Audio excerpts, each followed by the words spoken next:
بسم اللہ الرحمن الرحیم۔ آج کی جو میں آپ کو بات بتانے والی ہوں وہ ریئل لائف باتیں ہیں۔ ہوپ سو آپ لوگوں کو بھی یہ فیل ہوگی، اور اگر فیل ہو تو پلیز اپنے آپ کو چینج کرنے کی ضرور کوشش کیجیے گا۔ ہم ٹھوکر کے بغیر اللہ کے قریب نہیں ہو سکتے۔ کیا اللہ کا قرب پانے کے لیے ٹھوکر کا لگنا ہی ضروری ہے؟ یہ سوال آپ لوگ خود سے بھی کیجیے گا۔ ٹھوکریں ہی تو ہمیں اللہ کی ذات کی اہمیت کا پتہ دیتی ہیں۔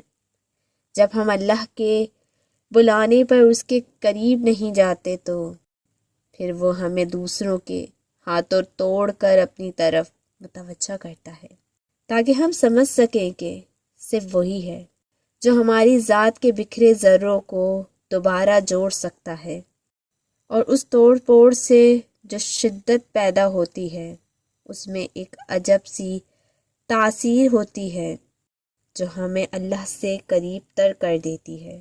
آپ نے دیکھا ہوگا کہ انسان جب دکھ کے لمحات میں ہوتا ہے تو اس کی آنکھوں سے بے ساختہ آنسو نکلتے ہیں، جبکہ نارمل حالت میں آنسوؤں کی لڑی بنانی پڑتی ہے، تب جا کر وہ خدا کو اپنا مداوع بیان کر پاتا ہے۔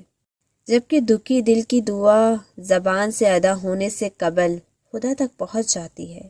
اس لیے ٹھوکروں کا لگنا اچھا ہوتا ہے، کیونکہ ہم عارضی سہاروں سے نکل کر حقیقی سہاروں تک پہنچ جاتے ہیں۔ خود کو بدلیے، اللہ کی طرف رجوع ہر حال میں کیجیے، چاہے ٹھوکر آپ کو لگے یا نہ لگے۔